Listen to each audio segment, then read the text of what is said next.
Hi, I'm Vishal Yadav, and you are listening to Female Cricket Podcast. Now, this is a podcast about some of the lesser known and unheard stories from the world of women's cricket.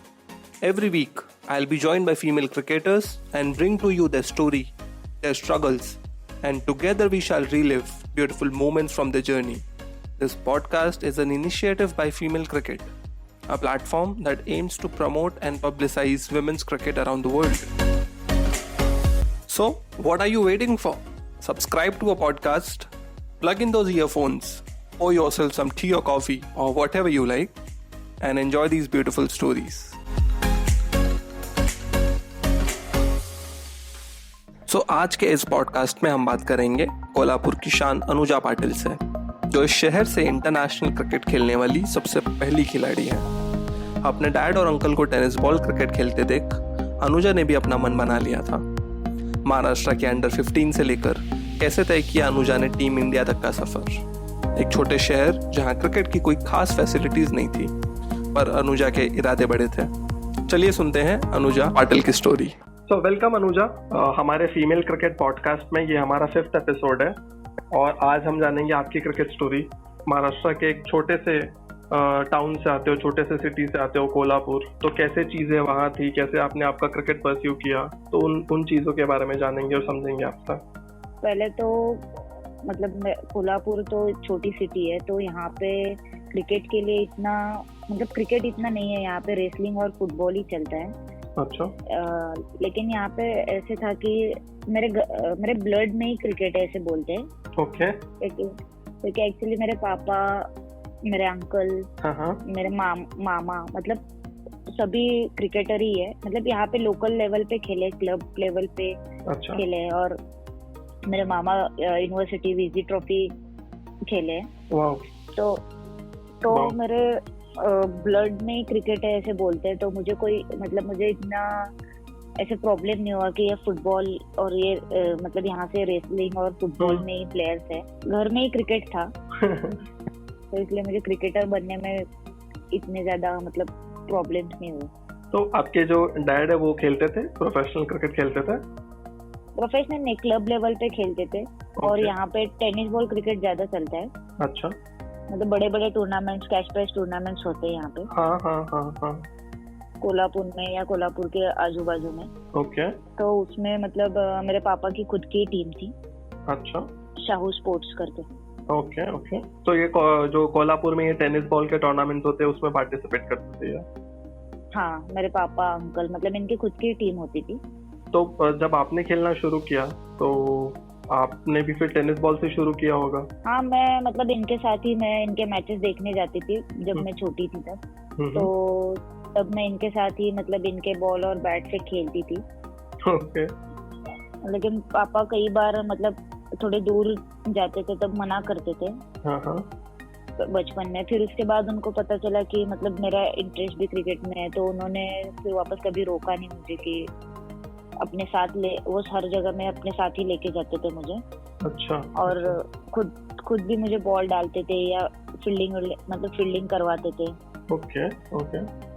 और तब मैंने फिर tennis ball से ही cricket, मतलब पता ही नहीं था कि लड़कियों की टीम होती है या लेदर बॉल से लड़कियां भी खेलती है। तो मैं टेनिस बॉल से ही खेलती थी फिर। तो आपके कितने सिबलिंग्स हैं अनुजा? मुझे एक भाई है। ओके। वो यंगर है आपसे, एल्डर है? बड़ा भाई है मेरा। अच्छा। तो वो भी मतलब हाँ, वो भी मुझे लेके जाता था साथ में खेलने के लिए लड़कों में वगैरह। तो ओके। मतलब उनके साथ ऐसे गली में खेलते थे या कॉलोनी में एक छोटा सा ग्राउंड है, उधर जाके भी हम पिच से टेनिस बॉल क्रिकेट खेलते थे। तो पापा ध्यान किस पे ज्यादा देते थे, आपके क्रिकेट पे कि भाई के क्रिकेट पे? नहीं, उनका तो पहले खुद का ही था कि खुद कैसे खुद खेले और कैसे टीम के लिए जिताए। उनका तो मतलब पहले वो खुद खेलते थे तो उसके ऊपर ज्यादा ध्यान था। उनके मैचेस के बाद वो मुझे मतलब थोड़ा सा बॉल डालते थे, ऐसे कैचेस वगैरह पकड़ने, मतलब कैचेस वगैरह सिखाते थे। तो भाई का क्या इंटरेस्ट था क्रिकेट में या किसी और स्पोर्ट्स में? नहीं, पहले जब मैंने लेदर बॉल क्रिकेट स्टार्ट करा तब मैं 12-13 साल की थी। तो भाई मेरे साथ ग्राउंड आता था, मुझे लेके जाता था ग्राउंड पे। तो मतलब समर कैंप हम करते थे साथ में। ओह अच्छा, साथ में ही प्रैक्टिस आपने शुरू की थी? हाँ, साथ में ही शुरू की थी। ओके, तो ये कौन से ग्राउंड पे या कौन से कोई क्लब था, कोई एकेडमी थी, कहाँ प्रैक्टिस करते थे? शाहूपुरी जिमखाना। ओके, और वहाँ पे और कोई लड़कियाँ प्रैक्टिस करती थी जब आप करने जाते थे? नहीं, तब तो कोई भी नहीं था, मतलब सारे बॉयज ही थे उसमें मैं खेलती थी। तो आपको कहाँ से ऐसे दिमाग में आया कि नहीं मुझको भी खेलना चाहिए, क्योंकि और कोई लड़की नहीं खेलती थी वो टाइम पे? आपने क्या सोच के प्रैक्टिस ज्वाइन की? मतलब मेरे अंकल ने बोला कि अब तो तू टेनिस बॉल पे तो खेलती है, तो लेदर बॉल से तू स्टार्ट कर। तो मैंने वहाँ पे समर कैंप करा। तो उसके बाद मेरे मामा ने मुझे बोला कि यहाँ पे शिवाजी यूनिवर्सिटी के ग्राउंड पे समर कैंप में लड़कियां भी आती है। ओके। तब हमारे मतलब एक चंदा रानी कांबले करके एक सीनियर प्लेयर है कोल्हापुर के, तो वो इंडिया ए वगैरह खेले। ओके। तो वो तब उस टाइम पे वो प्रैक्टिस करते थे। तो मेरे मामा ने मुझे बोला कि उधर जा अभी नेक्स्ट समर कैंप में और उनके साथ तू ज्वाइन कर। और फिर एक दिन मामा ही मुझे लेके गए वहाँ पे, और फिर वहाँ पे सर के साथ बात करी मामा ने। और तब से मेरे कोच वो शशि घोरपड़े थे, तो उनके साथ बात करी हमने, और फिर वहाँ पे ही मैंने ज्वाइन कर लिया। तब वहाँ पे शिवाजी यूनिवर्सिटी के लिए खेलते थे लड़कियां, तो 6-7 प्लेयर्स थे वहाँ पे। ओके। तो मैं उनके साथ फिर मैंने प्रैक्टिस करनी स्टार्ट करी।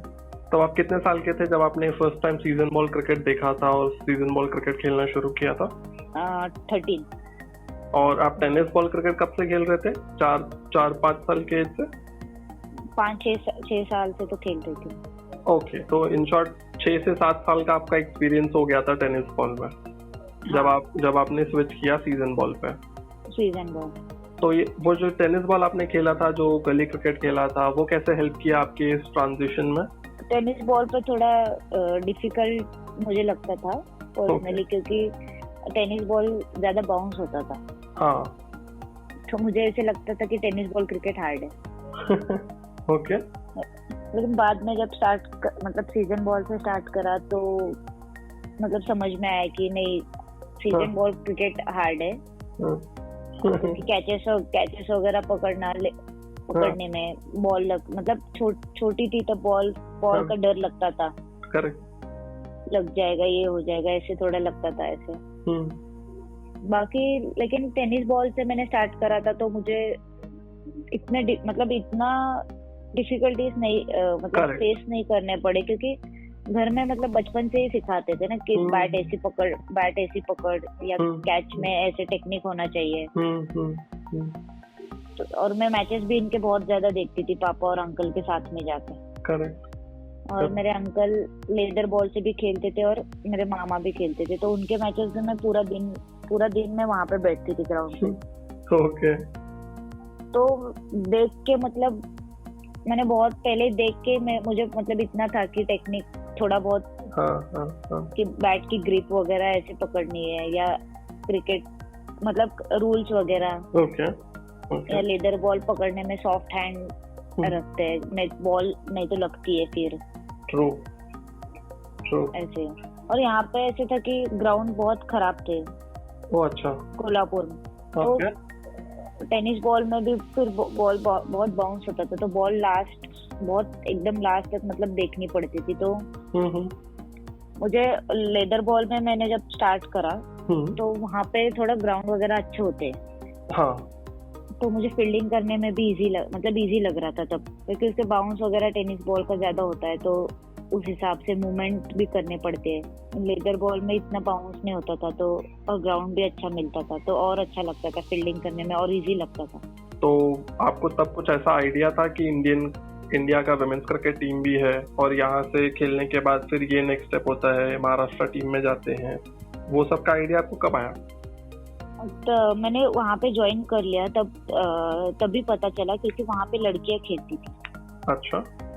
और वो चंदा रानी कांबले जो थे, वो खुद वो महाराष्ट्र लीड कर रहे थे तब उस टाइम पे, सीनियर टीम। ओके। तो मतलब पता चला था कि लड़कियों की टीम होती है महाराष्ट्र की। ओके। लेकिन लड़कों की तरह मतलब डिस्ट्रिक्ट मैचेस वगैरह नहीं होते, डायरेक्ट टीम निकाली जाती है। ट्रायल्स को वो बुलाते हैं पुणे में, और फिर उसमें से 15 की टीम डायरेक्ट निकाली जाती है जो महाराष्ट्र रिप्रेजेंट करती है। हाँ, तो वो इतना मुझे वहाँ पे जाके मतलब पता चला था कि शिवाजी यूनिवर्सिटी के भी टीम होती है, यूनिवर्सिटी के भी मैचेस होते हैं। तो इसके बाद फिर ये मैचेस कब हुए और आपने कितने साल प्रैक्टिस करने के बाद ये ट्रायल्स दिए? 1 साल के बाद ही मैंने ट्रायल्स दिए अंडर 15 के। तो तभी अंडर 15 भी होता था महाराष्ट्र टीम? हाँ, अंडर 15 भी होता था। WCA था, वुमेन्स क्रिकेट एसोसिएशन तब था। तो मैंने 1 साल में ही मैंने उसके ट्रायल्स देके मैं टीम में सिलेक्ट हो गई थी। फिर तभी मुझे पहले साल ही मुझे बेस्ट फील्डर का अवार्ड मिला था। वाओ। और मैं सेकंड मतलब अंडर 15 में दूसरे साल में महाराष्ट्र लीड कर रही थी। ओके। तो उसके बाद मैंने 2 साल लीड करा। फिर वहां से फिर नेक्स्ट जो जर्नी था, नेक्स्ट जो जंप था वो अंडर 19 में 2007 में मैं सिलेक्ट हो गई टीम में। तब मैं 16 साल की थी, लेकिन तब BCCI मर्ज हुआ था। ओके।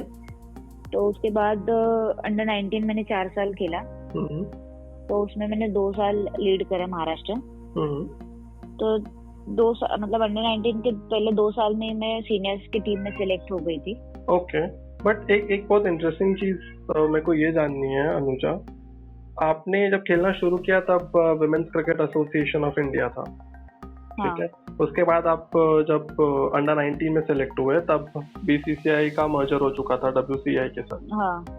आपने क्या डिफरेंस देखा पहले के स्टेट में और अब मर्जर के बाद से? ऐसा कुछ चेंज आया था वुमेन्स क्रिकेट में? तब मतलब WCA था, तब इतनी फैसिलिटीज नहीं मिलते थे हमें। मतलब हम लोग ट्रेन से ट्रैवल करते थे या DA वगैरह नहीं मिलता था, तब मैच फीस वगैरह नहीं थी।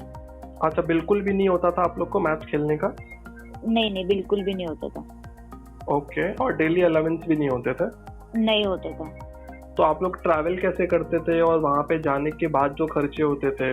वो तो वही करते थे, मतलब लंच डिनर और ट्रैवलिंग का तो वही करते थे। ओके।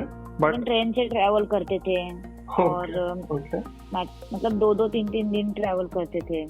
क्या बात कर रहे हैं? हाँ। तो ऐसे कौन से आप कोई जगह याद है, कोई टूर पे आप गए थे वो टाइम पे? काफी लंबा ट्रेन जर्नी था, क्योंकि मैंने काफी स्टोरी सुनी है वो टाइम पे। हाँ, वो मेरठ गई थी, पुणे से मेरठ की ट्रेन थी। पुणे से मेरठ में मैचेस थे? तो 2 दिन से ज्यादा तो हम ट्रेन में ही थे। तो खेलना है तो कैसे भी करना है, मतलब पहले घर से तो यही था कि खेलना है तो कुछ भी करना पड़ेगा। अच्छा। कैसे भी मतलब खाने पीने का कैसे भी होगा, ट्रैवलिंग का कैसे भी होगा, तो ये सब सारी चीजें मतलब खुद को एडजस्ट करने आएगी तो ही जाना, ऐसे घर में बोलते थे। ओके। तो आप रेडी थे? हाँ, तो मैं तो रेडी, मतलब मैचेस खेलना है तो फिर मैं तो रेडी थी। तो वापस से जब BCCI मर्जर हो गया उसके बाद से फिर क्या चेंज हुआ? उसके बाद हमें मतलब होटल्स वगैरह अच्छे मिलते थे, ट्रैवलिंग के लिए फ्लाइट वगैरह थी। अच्छा। मैच फीस मिलते थे, DA मिलता था। ओके। सो ये 2007 से मर्जर के बाद से शुरू हो गया था ये? हाँ, 2007 के बाद। बढ़िया। तो फिर अंडर 19 में आप सेलेक्ट हुए, आप वहाँ पे 4 साल आप अंडर 19 खेले? हाँ। कोई ऐसा मैच, कोई ऐसी मेमोरी याद है अंडर 19 डेज की? हाँ, मतलब मैं अंडर 19 में फर्स्ट टाइम जब मैं सिलेक्ट हो गई थी तो पहले 4 मैचेस में मैंने रन्स नहीं बनाए थे। ओके। तो सेमीफाइनल्स हम लोग खेल रहे थे UP अगेंस्ट। तो मतलब सब टीम ऐसे बाहर बैठी थी और मैं अंदर जाके बैठ गई थी। तो मुझे कोच ने तब मैच के पहले मतलब बोला था कि मतलब तेरे पास टैलेंट है, तेरे पास सब है, लेकिन तू यहाँ पे रन्स नहीं करेगी तो कहाँ पे करेगी।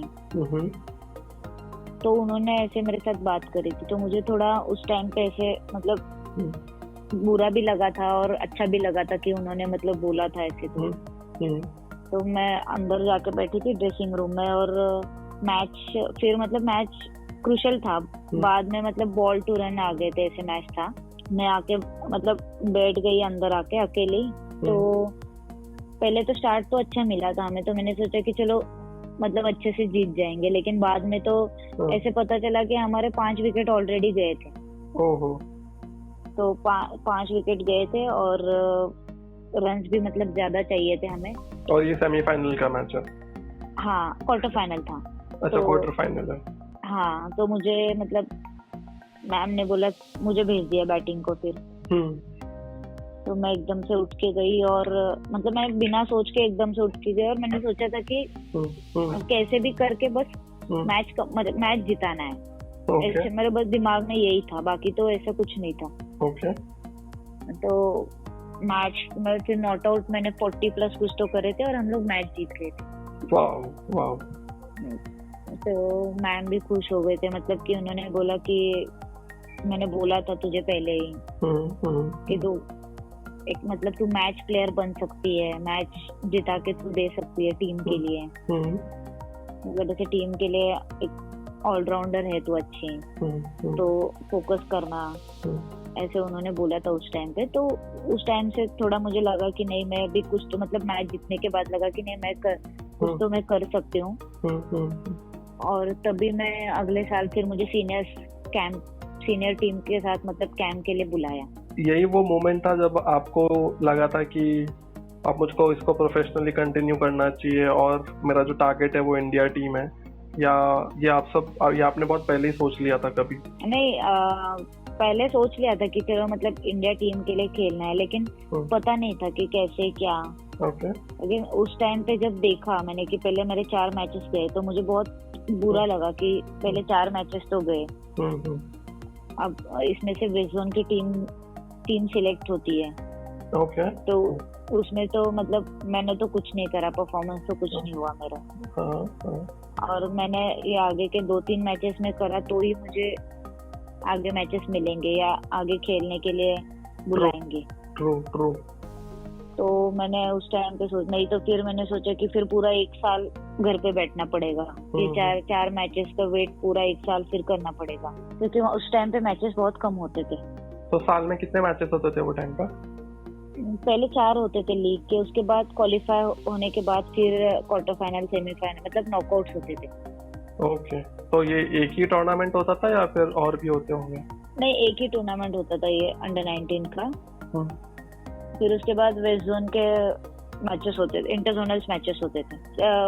उसके बाद मैं सीनियर्स टीम में आ गई। सीनियर महाराष्ट्र सीनियर टीम में। तो उसके बाद ही मैं मतलब सीनियर टीम में भी मैंने खेला और सीनियर वेस्ट जोन टीम में भी मैं आ गई। तब महाराष्ट्र टीम तो बहुत अच्छी थी, क्योंकि हम लोग बहुत सारे मैचेस ऐसे मतलब जीतते थे। वेस्ट जोन के टीम में महाराष्ट्र के प्लेयर्स सबसे ज्यादा होते थे, मतलब 5 से 6 प्लेयर तो वेस्ट जोन के ही होते थे।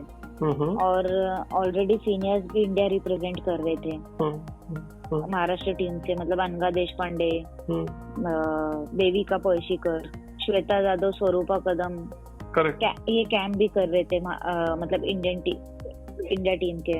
प्रोबेबल्स में थे। तो ये मतलब सारे सीनियर प्लेयर भी थे, सोनिया डबीर थे। आपने 2012 में डेब्यू किया, राइट? हाँ। तो उसके पहले ऐसा कोई मैच था, कोई सीरीज थी जो आपके लिए काफी अच्छी हुई थी और फिर आपके दिमाग में ये था कि अब इंडिया टीम में जाने का टाइम आ गया? मैंने 2 साल मतलब कंटिन्यू अच्छे परफॉर्मेंस करा था डोमेस्टिक में, 10 और 11 के सीजन में। तो मुझे मतलब तब मैं चैलेंजर ट्रॉफी भी खेल रही थी, चैलेंजर्स में भी मैंने रन बनाए थे। और 2012 में चैलेंजर ट्रॉफी हुई थी, उसमें भी मैंने रन बनाए थे। तो उसके बाद ऐसे लगा कि चैलेंजर ट्रॉफी के बाद लगा कि चलो कैंप तो कर सकती हूँ, क्योंकि उस टाइम पे बहुत सारे सीनियर प्लेयर्स खेल रहे थे, मतलब सुलक्षणा नाइक वगैरह सब थे इंडियन टीम में। वेदा कृष्णमूर्ति, मतलब सारे, ये रीमा मल्होत्रा, मतलब सारे सीनियर प्लेयर्स थे। तो अमिता शर्मा, ये सारे थे। तो ऐसे लगता था कि मतलब मुझे कैंप तो मिल जाएगा। कैंप तो मैं कर सकती हूँ उस टाइम पे। तो 2012 में जून जुलाई में कैंप था। कैंप बेसिकली एक स्टेप पीछे होता है इंडिया टीम के लिए। हाँ, तो वो वहाँ पे सारे प्रोबेबल्स को, जो इंडिया प्रोबेबल्स है, उनको बुलाते हैं? बुलाते हैं। ओके ओके, तो आप उसमें सेलेक्ट हो गए थे? हाँ, तो मैं और स्मृति थे, स्मृति मानधना और मैं, महाराष्ट्र से। तो आप लोग साथ में, वो उसी साल में आप दोनों गए थे कैंप में? हाँ, कैंप में उसी साल गए थे हम साथ में। ठीक है, और ये 2012 का कैंप था? 12, हाँ। ठीक है। तो उसके बाद कैंप में मतलब जो हम लोग जूनियर्स थे, हमारा मतलब सेशन अलग होता था, और ये जो सीनियर्स थे उनका सेशन अलग होता था। तो हम लोग अपने ट्रेनिंग, अपनी प्रैक्टिस खत्म करके फिर उनकी ट्रेनिंग या उनके प्रैक्टिस सेशन हम देखते थे ऊपर से ओके। कि मतलब ये कैसे खेल रहे हैं, इनका रूटीन क्या है। अच्छा। मतलब सब हम उनको देखते थे, स्मृति और मैं, कि मिताली राज, झूलन गोस्वामी। और तब तक आप लोग ने खाली नाम सुना होगा ना इनका? और हाँ, बस हमने नाम सुना था, और इंडियन रेलवेज के सामने हम मैच खेलते थे। अच्छा। तो बस इतना पता ही था कि नाम बस सुना था, देखा नहीं था इतना कि इनका रूटीन क्या है, ये कैसे मतलब खुद को कैसे फोकस कैसे रहते हैं ये, और क्या प्रैक्टिस करते हैं, क्या ड्रिल्स करते हैं। हाँ। Okay okay. तो फिर उसके बाद तो उसी कैंप में फिर मतलब उसके बाद हमारे एक हफ्ते के बाद ऐसे मतलब हमारे मैचेस हुए बॉयज के साथ। ओके। तो उसमें मैंने अच्छे परफॉर्मेंस करी थी। 4 विकेट्स लिए थे मैंने। और तो मुझे ऐसे नहीं लगा था, क्योंकि एकदम वर्ल्ड कप के लिए टीम जाने वाली थी। तो ऐसे नहीं लगा, मतलब कॉन्फिडेंस था कि चलो मैं टीम में आ सकती हूँ, लेकिन इतना भी नहीं था कि इतने जल्दी में मुझे बुला सकते हैं वो। और वो भी ऐसे था कि वर्ल्ड कप के टीम में डायरेक्ट, क्योंकि वर्ल्ड कप के टीम में ऐसे रहता है ना कि एक्सपीरियंस प्लेयर्स चाहिए। करेक्ट। वो थोड़ा सा वैसे लग रहा था फिर कि तो ये जो T20 वर्ल्ड कप था श्रीलंका में? हाँ, श्रीलंका में। फिर उसके बाद मतलब हमारा कैंप वगैरह हो गया, हम घर आ गए। अगस्त में फिर पता चला, मतलब टीम अनाउंस हुई। ओके। तो मतलब एकदम से घर वालों को भी मतलब खुशी भी हुई, और ऐसे नर्वस भी थे कि शॉक भी लगा। हाँ कि मतलब एकदम से वर्ल्ड कप के टीम में ले लिया, तो प्रेशर भी होगा। मतलब मेरे पे कि खेलने का प्रेशर भी होगा, खुशी भी होगी, फिर कैसे हैंडल कर पाएगी।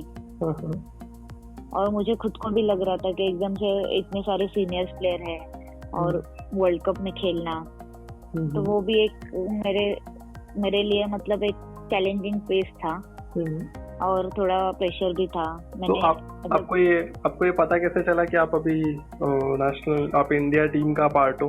कैसे कॉल पे पता चला कि आपको किसी कोच ने बताया, किसी हाँ, मतलब फोन ही आया। हमारे डिस्ट्रिक्ट के एक सर है यहाँ पे, तो वो महाराष्ट्र क्रिकेट एसोसिएशन में सिलेक्टर थे। तो उनका फोन आया मुझे, मैं सोई थी तब दिन में, तो मैंने फोन नहीं उठाया था।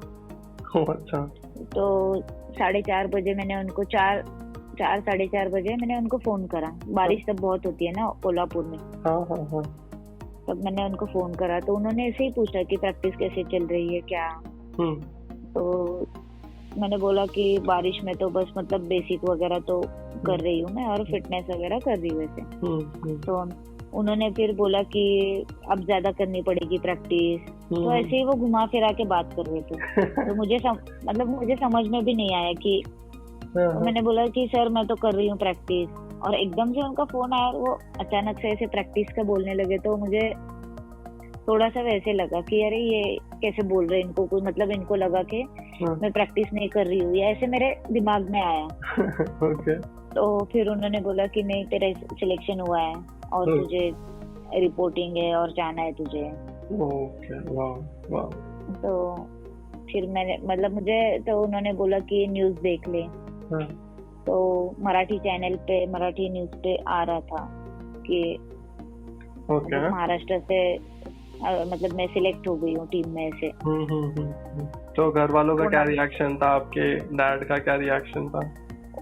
वो तो मतलब बहुत खुश हो गए थे, क्योंकि उनको लगता था कि बचपन से उनको लगता था कि उन्होंने कभी मुझे रोका नहीं था, तो उनको लगता था कि मैं एक दिन इंडिया टीम में, मतलब वो मुझे देखना चाहते थे। तो उन्होंने कभी मुझे रोका नहीं था क्रिकेट की वजह से या क्रिकेट खेलने के लिए, क्योंकि लोग तो बोलते थे कि ये लड़कों में खेलती है, मतलब लड़कों में ये लड़कों का गेम है, इसको मत भेजना, इधर मत भेजना, उधर मत भेजना, क्रिकेट में क्या करियर होगा ऐसे। लेकिन उन्होंने कभी मुझे ये बातें बताई भी नहीं, और मुझे मतलब पता भी नहीं चलने दिया कि ये ऐसे बोल रहे वैसे बोल रहे, और उन्होंने कभी रोका भी नहीं उस चीज के लिए। और फाइनेंशियली प्रॉब्लम थी हमारी, तो मतलब वो कहीं से भी कुछ भी करके मुझे बैट शूज वगैरह ला के देते थे। अच्छा। तो वैसे मतलब उन्होंने क्रिकेट के लिए वैसे कभी कुछ नहीं बोला, तो उनको लगता ही था कि मतलब उनको मेरे से ज्यादा उनको ही कॉन्फिडेंस था कि मैं इंडिया टीम में खेलूंगी। और आप अभी वर्ल्ड कप के पार्ट थे, ये कोई नॉर्मल मैच नहीं था, ये T20 का आपका डेब्यू मैच भी था अगेंस्ट इंग्लैंड। क्या कितना एक्साइटेड थे, कितने नर्वस थे, क्योंकि इंग्लैंड काफी एक स्ट्रॉन्ग साइड है T20 की, वो टाइम भी थी, और आप उसमें शायद 8th मैच था वो वर्ल्ड कप का, और उसमें आपको एक चांस मिला था। मतलब नर्वस तो थी मैं, क्योंकि फर्स्ट मैच था मेरा अगेंस्ट इंग्लैंड, और वो भी वर्ल्ड कप में खेलना। लेकिन मैंने सोचा था कि मुझे जिधर भी चांस मिलेगा, मतलब बैटिंग या बॉलिंग कुछ भी करने का चांस मिलेगा, तो मैं अच्छा करने की कोशिश करूंगी। क्योंकि प्रेशर लेके तो कुछ होगा नहीं, तो मैंने सोचा कि यही इसको हम मतलब मैं खुद को समझा रही थी कि चलो ये मेरा वर्ल्ड कप का मैच नहीं है, ये मेरा मतलब इंडिया टीम का मैच नहीं है। मैं जैसे डोमेस्टिक में खेलती हूँ वैसे ही मैं कोशिश कर रही थी खुद को कि ऐसे बोल के एक दिन पहले मैं लेकिन वो हो ही नहीं रहा था मेरे से। फिर जैसे मैं ग्राउंड पे भी गई तो मुझे एक नर्वसनेस थी कि अब ये पहला मैच है, कैसे होगा, क्या होगा, इतने सारे सीनियर्स प्लेयर है, तो कैसे वो मतलब उनके साथ में कैसे खेलूं, ऐसे लग रहा था। लेकिन जैसे दोनों भी मतलब जुलू दी मिताली दी समझा रहे थे ऐसे, मतलब कि प्रेशर नहीं है, एंजॉय करना है। मतलब वो मैच के पहले से ही बोल रहे थे। तो टोटल आपने कितने मैचेस खेले यहाँ पे? 2012 में। हाँ, 12 में कितने मैचेस खेले आपने? 2 ही मैचेस खेले मैंने। ओके। तो एक तो इंग्लैंड अगेंस्ट और पाकिस्तान अगेंस्ट। फिर उसके बाद 2012 का वर्ल्ड कप हुआ, ये वर्ल्ड कप जो था वो ऑस्ट्रेलिया जीतता है। हाँ राइट। इसके बाद जब आप रिटर्न आया, उसके बाद से वापस से जो है वो 2013 जो हमारा एक ओडीआई वर्ल्ड कप था। हालांकि आपने अभी तक तो एक भी ओडीआई मैचेस नहीं खेले, आपने आपका ओडीआई डेब्यू अभी तक बाकी है। पर ये T20 खेलने के आने के बाद फिर दिमाग में ऑफकोर्स आपके होगा कि नेक्स्ट ईयर ही ओडीआई वर्ल्ड कप है, तो उसके लिए क्या प्रिपरेशन चालू किया था आपने, या क्या स्पेशल कर रहे थे वो टाइम पे? मेरा ये था कि मतलब जैसे मैंने पहले से ही मेरे जो रूटीन थे वो मैं कंटिन्यू कर रही थी, और मेरा ये था कि मतलब जब अब मैं इंडियन टीम में आ गई तो मुझे इंडिया टीम इंटरनेशनल लेवल पे कैसे क्या प्लान है, गेम प्लान क्या करने पड़ेंगे। जैसे डोमेस्टिक में और इंटरनेशनल में बहुत फर्क है, तो उस हिसाब से मुझे चेंज होना पड़ेगा, मुझे फिटनेस लेवल बढ़ानी पड़ेगी, टेक्निक में थोड़े चेंजेस करने पड़ेंगे, या थोड़े से मतलब बॉलिंग में चेंजेस करने पड़ेंगे। तो ये मैं सोचती थी कि मुझे आगे इंडियन टीम के लिए कैसे खेलना है, और ज्यादा टाइम तक टीम में कैसे रहना है, और टीम को कैसे जिता के देना है, कौन से मतलब प्रेशर सिचुएशन में क्या करना है, ये सारी चीजें मैं तब मतलब ये सारी चीजें मैं सोचती थी। ओके। उसके बाद फिर शायद जब 2014 का टीम अनाउंस हुआ तब आप उसके पार्ट नहीं थे, राइट? हाँ, तब मैं नहीं थी। ओके। सो वो टाइम पे कोई ऐसा मेजर कुछ बेसिकली क्या वो आपका लो फेज था वो टाइम पे, कि परफॉर्मेंस कुछ नहीं क्लिक हो रहा था? क्या रीजन था कि फिर 2012 में आप पार्ट थे बट शायद ज्यादा मैचेस भी नहीं मिले थे, सिर्फ 2 मैचेस आपको खेलने मिले थे, और फिर अचानक से 14 में आप पार्ट नहीं हो, तो क्या एग्जैक्टली हुआ था उस 2 साल के दौरान में? 12-13 में मैं थी टीम में, 14 के उसमें मैं नहीं थी। तब मेरा परफॉर्मेंस मतलब इतना अच्छा नहीं हुआ था। डोमेस्टिक लेवल पे या इंटरनेशनल में? डोमेस्टिक लेवल पे। तब मेरा परफॉर्मेंस इतना अच्छा नहीं हुआ था, तो उसके बाद 14 में ही मैंने वर्ल्ड कप के बाद ही मैंने कमबैक करा। तो वो 6 महीने मेरे लिए मतलब बहुत इम्पोर्टेंट थे, क्योंकि मैंने सोचा था कि मुझे कमबैक करना है तो अभी करना है। ओके। तो उसके लिए मैं तब वो 6 महीने में मैं बहुत प्रैक्टिस करती थी, बॉलिंग की, बैटिंग की, और फिटनेस पे भी ज्यादा वर्क करा था उस टाइम पे। ओके। क्योंकि ज्यादा मेरा ये था कि मतलब टीम से बाहर होकर ज्यादा लंबा गैप नहीं होना चाहिए। करेक्ट है।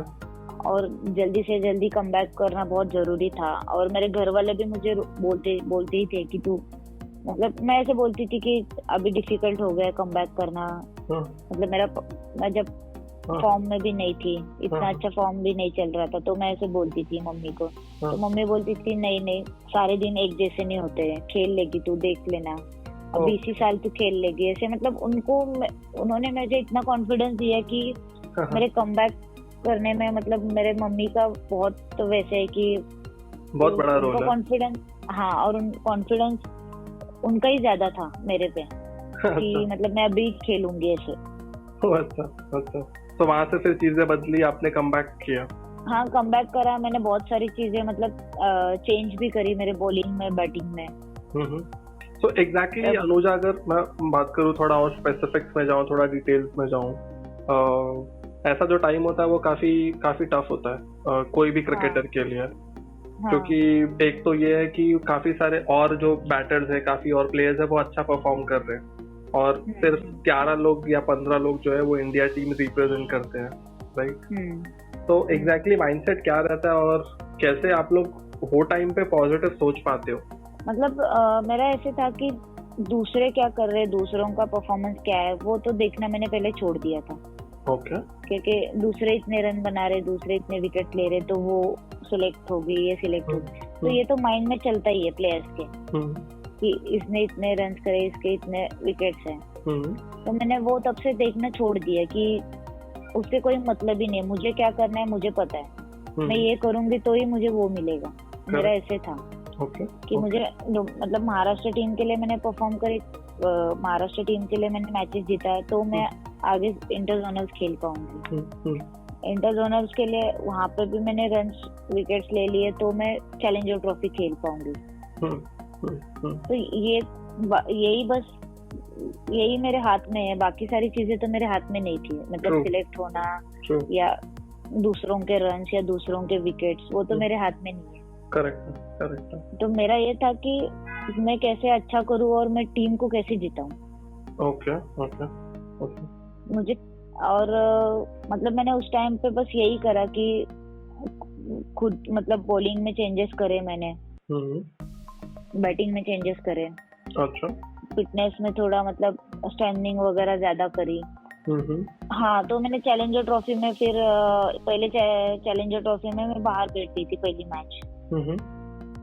तब मैं हाईएस्ट रन गेटर भी थी वेस्ट जोन में और विकेट टेकर भी थी, तो मैं बाहर बैठी थी पहली मैच। तो मुझे ऐसे था कि नहीं, आगे 1-2 मैचेस तो मुझे मिलेंगे, तो मुझे उसमें करना ही पड़ेगा। तो वो 2 मैचेस थे, उसमें मतलब उसमें अच्छी बॉलिंग करी थी मैंने और मैच जिता के दी थी, तो हम लोग फाइनल में क्वालिफाई हो गए थे। Okay, lovely. तो उसके बाद फिर मैंने न्यूजीलैंड सीरीज थी, होम सीरीज थी, तो उसमें ही मैंने कमबैक करा फिर। वाओ। तो उसके बाद वहाँ पे क्या परफॉर्मेंस था कोई? उसके बाद भी मैं वहाँ पे जाके भी पहले मैच में मैं बाहर ही थी। ओके। तो फिर दूसरे मैच में मतलब पता था कि चलो आज तो चांस मिल सकता है, ऐसे था। अच्छा। आज करा तो ही मुझे आगे खेलने मिलेगा। तो दूसरे मैच में मैंने अच्छी बॉलिंग करी थी, और तीसरे मैच मतलब हम लोग वो 2-1 से सीरीज हारे थे, लेकिन तीसरे मैच में मैंने लास्ट में बैटिंग करके फिर मैच जिता के दी थी। बढ़िया। तो आप अनुजा हमेशा से ऑलराउंडर थे या फिर स्टार्ट आपने बैटिंग से की थी या स्टार्ट आपने सिर्फ बॉलिंग से की थी? नहीं, ऑलराउंडर ही थी। और बॉलिंग में भी स्पिन बॉलर ही थे पहले से या फिर पहले आप पेसर थे पहले? Spin bowler. ओके, और उसमें भी ऑफ स्पिन आपने खुद ने चूज किया था या फिर आपने आपके कोचेस ने बोला था वो? नहीं, खुद नहीं चूज करा था मैंने। कोई रीजन इसका, कोई आपका रोल मॉडल था, किसी को आप देख रहे थे वो टाइम पे? वो टाइम पे मैं मतलब हरभजन सिंह को मैं ज्यादा देखती थी और मुझे ऐसे लगता था कि वो एक्शन अलग थी उनकी और लगता था कि ऑफ स्पिन थोड़ा मतलब इजी है, ऐसे लगा था मुझे। ओके, कि चलो मैं भी ये कर सकती हूँ, ऐसे मुझे लगता था। मतलब सीखने के लिए इजी है। हाँ, तो ओके, उस टाइम पे मतलब मैंने अपने आप ही स्टार्ट करा था ऑफ स्पिन। वो देखती थी, मुझे तो पहले से वैसे ही युवराज सिंह पसंद है। ओके, क्योंकि वो भी एक ऑलराउंडर आपके जैसे। हाँ, एक ऑलराउंडर और उनका एटीट्यूड अच्छा है। ये प्रेशर सिचुएशन में उनको देख के लगता नहीं कि इतने रन बनाने या इतने विकेट्स लेने हैं। तो हमेशा ही मैंने उनको देखा है क्योंकि उनका मुझे एटीट्यूड अच्छा लगता था। ओके, तो फिर प्रेशर सिचुएशन हैंडल करते थे अच्छे से। करेक्ट। और अपना उनको ये था कि वो मतलब खुद का गेम चेंज नहीं करते थे। वो कोई भी सिचुएशन हो वो मतलब अपने जो गेम है वही वो खेलते थे। और फिर उसके बाद आप 2016 में वापस जो T20 वर्ल्ड कप था इंडिया में, आप उसके लिए सेलेक्ट हो जाते हो? हाँ। ओके, तो यहाँ पे ये इसमें कोई मेमोरेबल मेमोरी, कुछ मोमेंट्स हैं यहाँ पे? ऑल्दो इंडिया जो है काफी अच्छा परफॉर्म नहीं किया था ये टूर्नामेंट में, राइट? उस टाइम पे मतलब हमने एक ही मैच जीता था, लेकिन क्लोज जाके हमने हारे थे मैचेस। तो मतलब ऐसे था कि टीम को कॉन्फिडेंस तो था ही, मतलब टीम इंडिविजुअली भी ऐसे हम लोगों के ऊपर इतना ये नहीं हुआ कि मतलब नर्वस ज्यादा नहीं हुए हम लोग कि हार गए थे हम लोग। लेकिन क्लोज मैचेस मतलब अच्छे मैचेस जीते हार गए थे। ओके। अच्छा फाइट कर रहे थे हमने मतलब अच्छा फाइट करा था। ओके। तो इतना वैसे नहीं लग रहा था, कॉन्फिडेंस तो मतलब था ही हमें एक दूसरे के ऊपर कि हम लोग अच्छा खेल रहे जीतेंगे ऐसे था। ओके। इसके बाद फिर इसके पहले इनफैक्ट ये जो वर्ल्ड कप हुआ था उसके पहले शायद एक ऑस्ट्रेलिया का टूर हुआ था। हाँ, राइट। ये इंडिया टूर ऑफ ऑस्ट्रेलिया जहाँ पे 3 ODIs और 3 T20 थे। हाँ, और आप जो पार्ट थे वो T20 टीम के। और बहुत ही हिस्टोरिक था ये जो टूर था, क्योंकि इंडिया पहली बार जो है वो एक बायलैटरल सीरीज जीता था, वो भी इंटरनेशनल सरफेस पे। तो ये कितना स्पेशल था ये टूर्नामेंट आपके लिए? और ये मतलब सबके लिए बहुत अच्छा एक मोमेंट था इंडियन वुमेन्स क्रिकेट के लिए, क्योंकि ऑस्ट्रेलिया में जाके ऑस्ट्रेलिया को हराना बहुत डिफिकल्ट है। करेक्ट। और वो इतनी स्ट्रॉन्ग टीम, वर्ल्ड के वो इतने बार चैंपियन रह चुके हैं, तो उनको मतलब वहां पे जाके हराना तो बहुत ही ज्यादा डिफिकल्ट था। लेकिन उस टाइम पे टीम का एक ओवरऑल टीम का अच्छा परफॉर्मेंस हुआ था और एक दूसरे को मतलब लेके खेल रहे थे। और ऐसे सोचा नहीं था हमने कि हम लोग मतलब ऑस्ट्रेलिया के साथ खेल रहे, ऑस्ट्रेलिया में खेल रहे। बस हमारा यही था कि हमें जीतना है, कैसे भी करके हमें जीतना है। और वो जो गेम प्लान थे, ये किसी को मतलब सबको अलग अलग जो रोल दिए थे वो सबने अच्छे से मतलब कोशिश करी वो, और जीत गए फिर हम लोग। आप इतने आसानी से आपने बता दिया, बट आई एम श्योर ये इतना इजी नहीं रहा होगा ऑस्ट्रेलिया को ऑस्ट्रेलिया के ग्राउंड पे हराना। और इस सीरीज के बारे में काफी प्लेयर्स ने कहा है कि ये एक टर्निंग पॉइंट था ये पूरे इंडियन क्रिकेट के लिए, क्योंकि वहां से फिर इंडियन टीम को एक वो बिलीफ आया, एक कॉन्फिडेंस आया कि ऑस्ट्रेलिया जैसी टीम को अगर हम हरा सकते हैं तो हम कोई भी टीम को हरा सकते हैं T20 में। हाँ, वही मतलब कि उसके बाद ऐसे हुआ कि T20 खेलना, मतलब T20 इतने मैचेस नहीं होते थे पहले। ट्रू। तो ऐसे था कि चलो ऑस्ट्रेलिया के साथ जीत गए तो हम लोग और भी मतलब सारे दूसरे टीम्स के भी अगेंस्ट जीत सकते हैं। ओके। और तब से मतलब एक कॉन्फिडेंस आ गया, या T20 मैचेस होने लगे ज्यादा। और थोड़ा बहुत चेंजेस भी हो गए मतलब वुमेन्स क्रिकेट में, इंडियन मतलब डोमेस्टिक लेवल पे भी। करेक्ट, ज्यादा मैचेस बढ़ गए जो, हाँ ज्यादा मैचेस बढ़ गए, टूर्नामेंट्स बढ़ गए हैं डोमेस्टिक लेवल पे। हाँ ओके, और ये या इंटरनेशनल मैचेस में भी मतलब ओडीआई हाँ और टी20 दोनों भी मतलब होने लगे, दोनों भी फॉर्मेट होने लगे। नहीं तो पहले ओडीआई होते थे, ये एक टेस्ट मैच ऐसे होते थे। ट्रू। लेकिन उसके बाद सारे सीरीज में मतलब टी20 और ओडीआई दोनों फॉर्मेट के मैचेस अब होते हैं। 3 या 5 की सीरीज तो होती ही है। सो ये जो टूर्नामेंट था, इससे पहले ही मैच में ये ऑस्ट्रेलिया के अगेंस्ट आपने एक विकेट भी मिला था आपको, और आपने कुछ 14 रन स्कोर किए थे, और लास्ट में आप थे शायद जिन्होंने वो विनिंग रन स्कोर किया था। तो हाँ क्या फीलिंग, अलग ही स्पेशल फीलिंग आई होगी ना विनिंग रन मार के ऑस्ट्रेलिया के अगेंस्ट? हाँ वो तो मतलब उस टाइम पे जब मैं बैटिंग कर रही थी तो हरमन और मैं पहले खेल रहे थे। हाँ। तो वो अच्छा खेल रही थी, तो मेरा ये था कि उसको बस सिंगल निकाल के देना है। और उसने भी बोला कि आराम से खेलना, मतलब कोई प्रेशर नहीं है, आराम से खेल लेंगे हम लोग।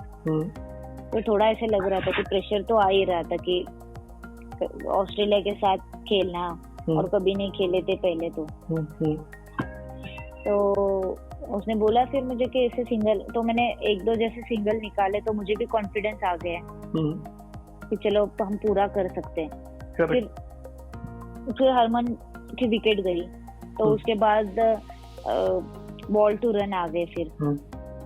तो मैंने शिखा दी और मैं खेल रहे थे, तो उसमें मैंने सोचा कि नहीं, एक तो मैच ये पहले ही खत्म करनी पड़ेगी, नहीं तो ये बाद में ये मतलब ऐसे कम बॉल में रन ज्यादा होंगे तो वो नहीं देंगे, हमें करने नहीं देंगे वो, क्योंकि उनकी फील्डिंग साइड स्ट्रांग होती है। ट्रू। तो मतलब बाद में इतना इजी नहीं होगा, तो मैंने पहले ही मैच खत्म कर दी थी। फिर एक चौका मार के मैंने पहले ही मैच खत्म कर दी थी। अमेजिंग। ये टूर हुआ, इसके जस्ट बाद ये जैन या दिसंबर में ये टूर खत्म हुआ। हाँ, और इसके बाद फिर मार्च में ये वर्ल्ड कप हुआ 2016। हाँ। इसके बाद फिर जो इम्पोर्टेंट चीज आया वो था 2017 वुमेन्स वर्ल्ड कप। ऑल्दो ये ओडीआई वर्ल्ड कप था, आप इसके पार्ट नहीं थे, बट जो इंडिया का परफॉर्मेंस था वो तो एक गेम चेंजिंग मोमेंट था वुमेन्स क्रिकेट के लिए। हाँ। क्या फर्क देखा, क्या डिफरेंस आपने देखा पहले में और 2017 वर्ल्ड कप के बाद, स्पेशली कोल्हापुर में वुमेन्स क्रिकेट पहले क्या था और 2017 वर्ल्ड कप के बाद क्या हुआ? 2017 मतलब ऐसे था कि वुमेन्स क्रिकेट के लिए बहुत बड़े चेंजेस लेके आए वो। हाँ। क्योंकि पूरी टीम ने अच्छा परफॉर्मेंस करके फाइनल्स तक लेके गए थे।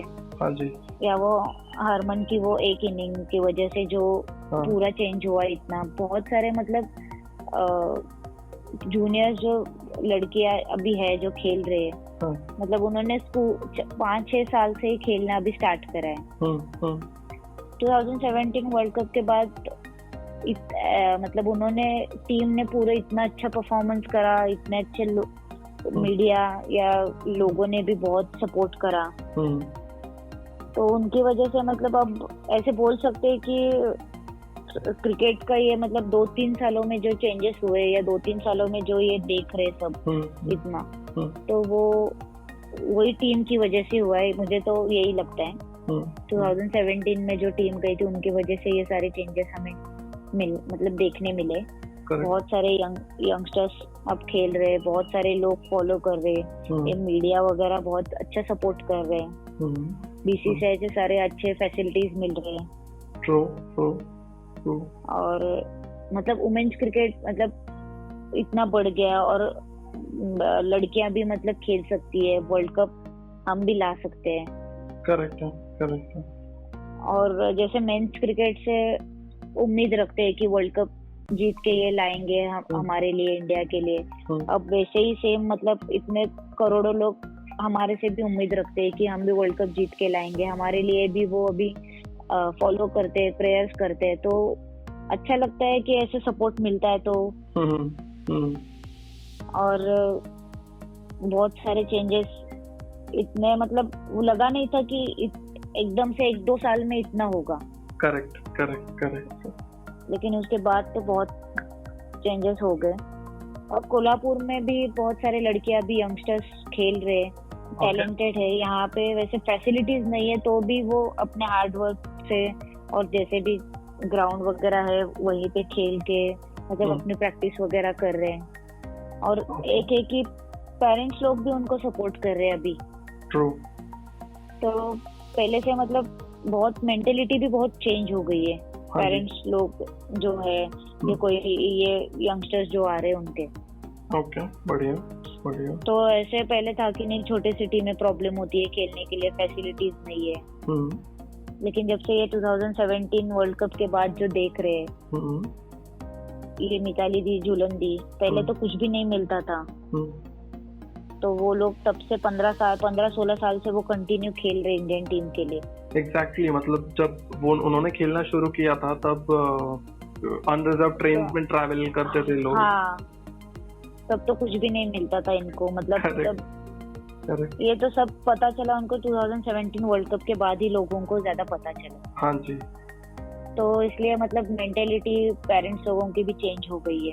करेक्ट। और अभी मतलब जो लड़कियां भी जो आ रही है वो अच्छे से मेहनत कर रहे हैं। मतलब वो मैं भी देखती हूँ उनको तो अच्छा लगता है कि ऐसे छोटे सिटी में फैसिलिटीज नहीं है तो भी लड़कियां मतलब मेहनत कर रही है और कोशिश कर रही है कि मतलब महाराष्ट्र के लिए खेले, अंडर-16 के लिए, अंडर-19 के लिए।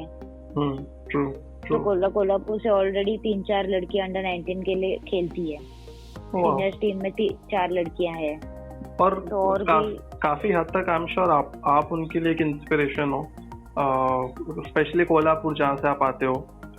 एक टाइम ऐसा था जब आप काफी सारे टूर्नामेंट्स आप देखने जाते थे पापा के साथ, काफी जो टेनिस बॉल के टूर्नामेंट्स होते हैं। और अभी रिसेंटली शायद आपको एज अ चीफ गेस्ट बुलाया था एक कोई टूर्नामेंट में, टेनिस बॉल टूर्नामेंट था शायद, वो गरगोटी प्रीमियर लीग जो आपके कोल्हापुर में होता है। हाँ। तो एक अलग फीलिंग आया होगा, एक नॉस्टैल्जिया हुआ रहेगा कि अरे एक टाइम पे मैं डैड के साथ यहाँ आती थी तो बैठ के मैं मैचें देखती थी और आज मैं उसी टूर्नामेंट में चीफ गेस्ट हूँ।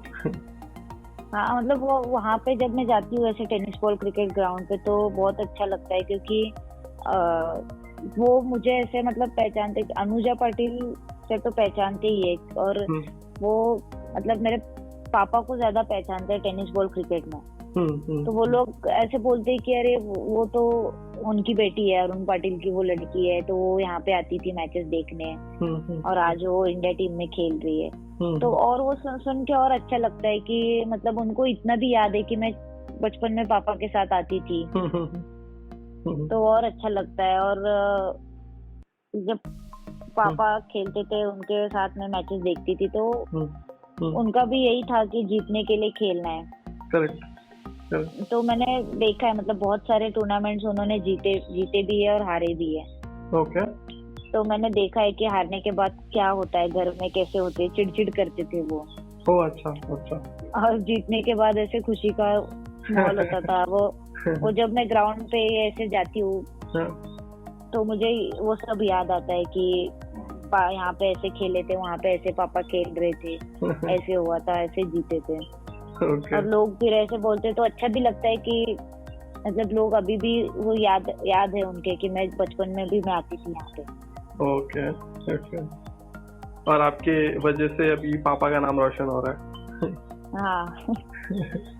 ओके। तो 2017 वुमेन्स वर्ल्ड कप हुआ, 2018 में वापस से टीम इंडिया जो है वो सेमीफाइनल्स पहुंची थी वर्ल्ड कप में और आप इस वर्ल्ड कप का पार्ट थे।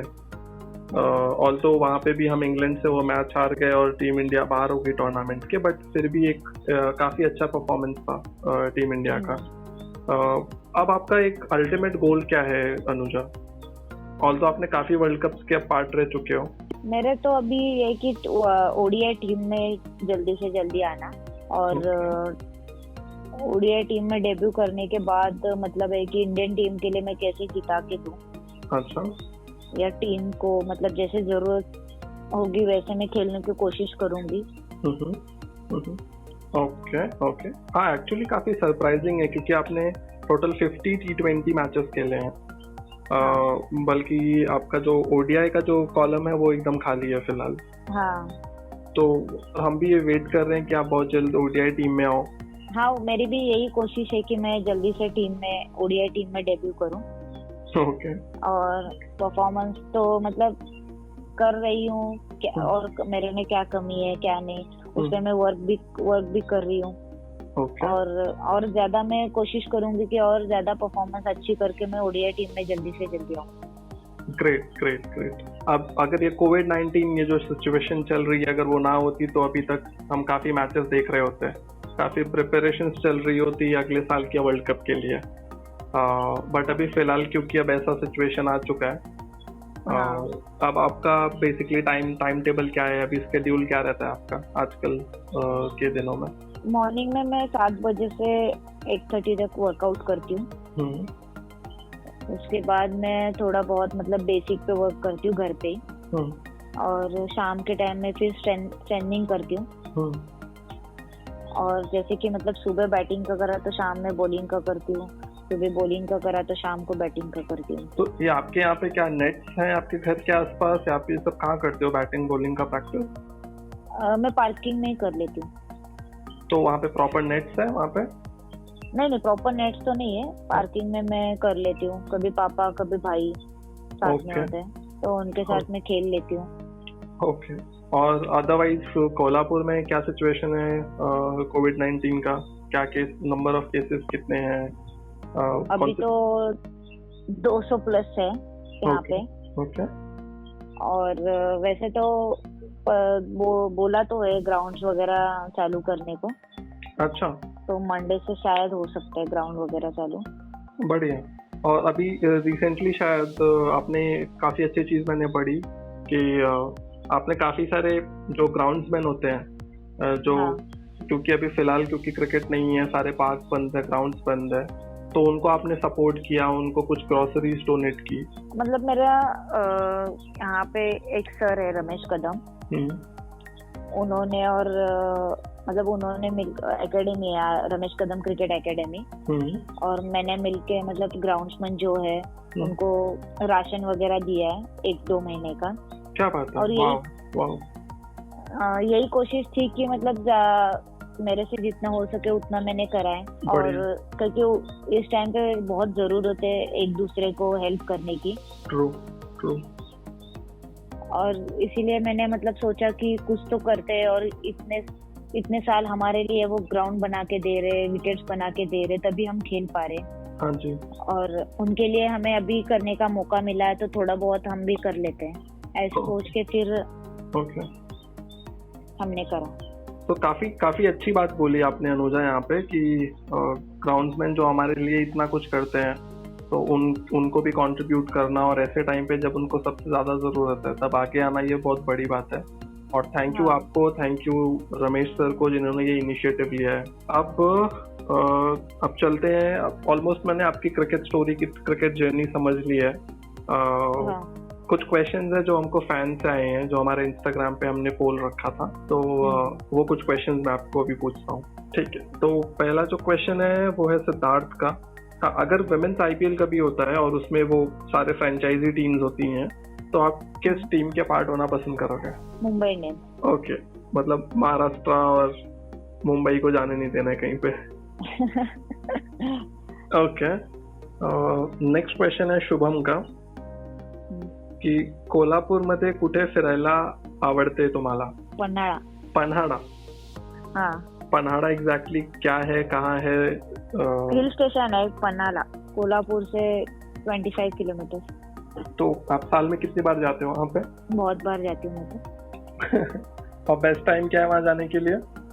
बारिश में जाने के लिए। ओके। नेक्स्ट क्वेश्चन है दीपिका का कि do you play any mobile games? Mobile पे कोई गेम्स खेलते हो आप? लूडो खेलती हूँ, ऑनलाइन लूडो। तो किसी टीम मेंबर के साथ खेल रहे हो आजकल या फैमिली के साथ? फैमिली मेंबर्स के साथ। ओके। नेक्स्ट क्वेश्चन है हरी का, आप क्रिकेटर नहीं होते तो क्या होते? बिजनेस करती हूँ खुद का। वाह, बिजनेस करते हैं? क्या चीज का बिजनेस है आपके दिमाग में? मैं ऐसे दिमाग में ऐसे नहीं, लेकिन मैं किसी के अंडर काम नहीं कर सकती हूँ, मुझे ऐसे खुद को लगता है, तो मैं खुद बिजनेस कर लेती हूँ। अच्छा। नेक्स्ट क्वेश्चन है रोहित का कि कौन सा होटल कोल्हापुर में सबसे बेस्ट मिसल बनाता है? मिसल तो फडतरे मिसल है, ओके, फेमस कोल्हापुर में। फडतरे मिसल, ऐसा हाँ। क्या स्पेशल है उसमें? मतलब कोल्हापुरी टेस्ट है, तीखा रहता है बहुत। ओके, नेक्स्ट क्वेश्चन है आरती साहू का हाँ। कि सबसे इम्पोर्टेंट क्या होता है बैटर के लिए, उसका टेक्निक या फिर रन्स बनाना? वैसे तो दोनों भी है, जब टेक्निक होगा तभी तो रन्स बनेंगे। ओके, सो एक लेवल पे हम लोग सरवाइव कर सकते विदाउट टेक्निक। बट उसके बाद आप कह रहे हो कि टेक्निक ज्यादा इम्पोर्टेंट है। हाँ, उसके बाद तो हमें चेंजेस तो करने ही पड़ते। ओके ओके, फाइनल क्वेश्चन है प्रतीक का कि आपको सबसे ज्यादा अच्छा क्या लगता है, बैटिंग या फील्डिंग? Obviously batting. बट आप काफी एक्सेप्शनल, काफी अच्छे फील्डर भी हो आप, हाँ। तो वो कहाँ से सीखा फिर? नहीं तो भी, लेकिन बैटिंग करना ही बॉलिंग करना अच्छा लगता है। हाँ, T20 इसलिए तो बॉलिंग का ऑप्शन नहीं दिया आपको ना, बैटिंग और फील्डिंग का दिया है। नहीं, लेकिन ऐसे बैटिंग से। अच्छा, ऐसे बैटिंग चाहिए। हाँ। Okay, great. काफी मजा है आपसे बात करके अनुजा, काफी सारी चीजें सीखने मिली कि आप महाराष्ट्र के कोल्हापुर से एक छोटे शहर से आके कैसे आपने स्टेप बाय स्टेप पहले अंडर 15, फिर 19, फिर सीनियर्स, फिर चैलेंजर्स, फिर वेस्ट जोन, फिर वहां से इंडिया कैंप, फिर इंडिया, मतलब स्टेप बाय स्टेप आपने हर चीज को जैसे जैसे आपके सामने वो अपॉर्चुनिटीज आई, आपने उन अपॉर्चुनिटीज का एकदम बेस्ट यूज किया और अपने लिए टीम इंडिया में जगह बनाई। बीच में थोड़े उतार चढ़ाव भी आए, आपको ड्रॉप भी किया गया, फिर आपने वापस से कम बैक किया और ये करते करते आपने टोटल एक हाफ सेंचुरी कंप्लीट कर ली है T20s में। और मैं चाहूंगा कि आप बहुत जल्दी ओडीआई में भी डेब्यू करो और हम आपको ओडीआई टीम में देखें। ठीक है, मैं कोशिश करूंगी जल्दी से जल्दी ओडीआई टीम में भी आने के लिए। ओके। और थैंक यू सो मच। आप मतलब फीमेल क्रिकेट बहुत ज्यादा अच्छा काम कर रहे हैं और आप लोग मतलब सब डोमेस्टिक लेवल से ही इंटरनेशनल प्लेयर तक सबको ही मतलब सपोर्ट कर रहे हैं, सबके लिए पोस्ट कर रहे हैं आप लोग। तो ऐसे ही हम मेंस क्रिकेट के लिए आप सपोर्ट करते रहना। बिल्कुल करेंगे, बिल्कुल। और thank you so much. Thanks to you Anuja. So that was Anuja Patil, who has played 50 T20 internationals for India so far, but is yet to make her ODI debut. Anuja has established her position as an all-rounder in the side, and we hope she soon breaks into the ODI circuit and continues to win matches for India. Our best wishes are with Anuja. Hope you enjoyed the episode, and if you did, why not share it with your friends? Follow us on Spotify, Apple Podcasts, and Google Podcasts for more such cricket stories.